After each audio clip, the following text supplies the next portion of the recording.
Bonjour à tous, bienvenue pour le WOD 2 de cette compétition en ligne. J'espère que vous êtes amusés sur la première semaine. Cette fois-ci, on vous propose un format un petit peu différent. Donc, pour les RX, vous allez avoir le choix entre 3 barres muscle-up, 7 chest to bar ou 11 pull-up. Vous prenez une option au départ du WOD, mais par contre, vous n'en changez pas au cours du WOD. Il n'est pas question que sur le deuxième ou le troisième tour, si vous avez commencé avec des muscle-up, vous passiez à d'autres exercices et inversement pour les pull-up ou les chest to bar. Donc je choisis mon option au départ, 3, 7 ou 11. Derrière, j'enchaînerai sur 6 clean and shoulder to overhead à 60-40 et 12 box over. On va voir ensemble les standards. Standard d'un bar muscle-up.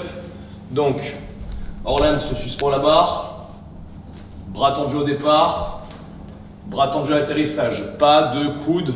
À partir du moment où vous êtes obligé de quitter les mains de la barre, pas de truc à la pompier, planche de pompier. J'ai les mains à la barre, les mains ne quittent pas la barre. Ça, c'est valide pour un bar muscle-up. Chest to bar, bras tendus, poitrine en contact avec la barre. Butterfly, keeping, strict, peu importe.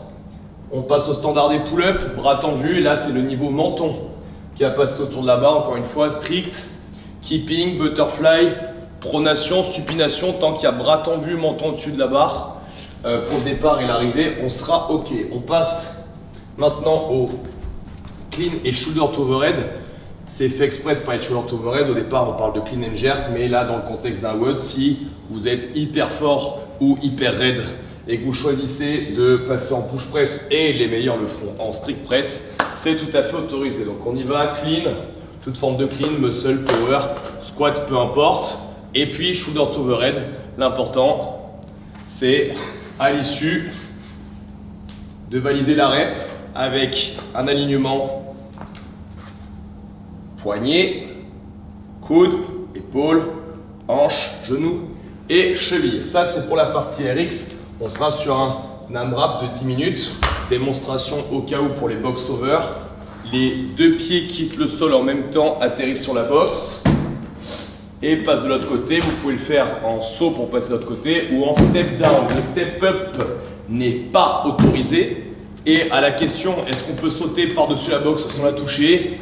Si ça vous permet de vous trouver plus intéressant ou que vous avez vraiment une technique improbable et que c'est plus efficient pour vous, sans aucun problème, faites-vous plaisir.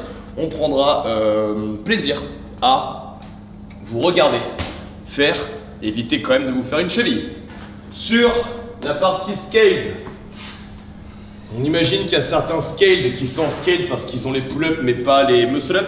Donc, on vous propose de faire des pull-up, même standard qu'on a édicté avant. Ceux qui n'ont pas les pull-up, ceux qui sont scaled parce qu'ils n'ont juste pas les pull-up, on vous propose de faire des tirages aux anneaux. Horizontal, au niveau du standard, c'est le corps qui doit être complètement horizontal. Et vous avez donc, c'est strict, je ne veux aucune flexion au niveau du bassin. Vos fessiers sont vissés, votre corps est une planche complète et vous devez amener les coudes au niveau de la poitrine. Vous aurez 20 répétitions à effectuer. Oui, c'est dur. Oui, c'est fatigant. Oui, c'est plus long que 5 pull-ups. J'ai un scoop. C'est fait pour.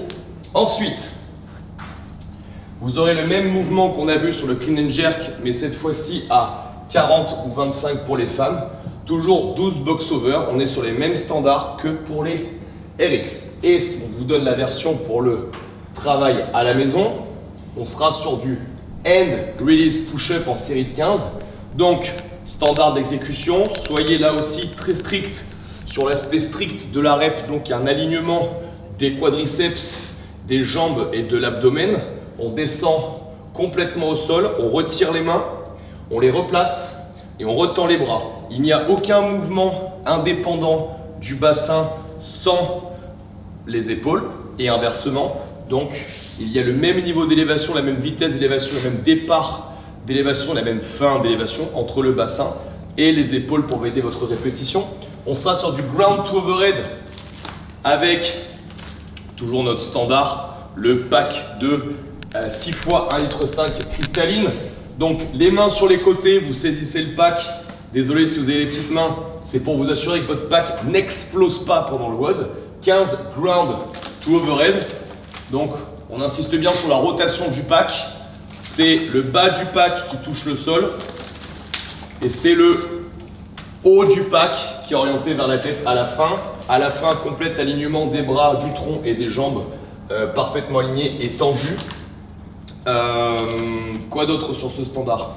Je pense qu'on est OK. Pas besoin que la totalité de la surface du bas du pack touche. Hein. Si c'est l'arête de côté, ça sera rep aussi. Et ensuite, on a un exercice sur le squat jump over. Donc squat avec la rep validée, parallèle cassé comme vous avez l'habitude. Et un saut latéral à effectuer pieds joints pour valider la rep. Donc, très important sur le squat jump, vous allez pouvoir le faire en un temps squat puis jump à partir du moment où vous avez ouvert les hanches complètement. Exactement. À ne pas faire la même chose sans ouvrir les hanches. Voilà. On va vous le montrer de ce côté pour que vous voyez de quoi on parle. Vous pouvez le faire en deux temps, donc squat complet, ouverture puis saut, ce qui va vous faire réavoir un appel. Ou vous pouvez le faire dans le même temps à partir du moment où vous avez ouvert vos hanches complètement. Ça, c'est valide. Ce qui n'est pas valide, squatter, sauter sans avoir ouvert les hanches. Ce n'est pas valide. D'accord? Prenez du plaisir, amusez-vous et on attend vos scores. Bye bye.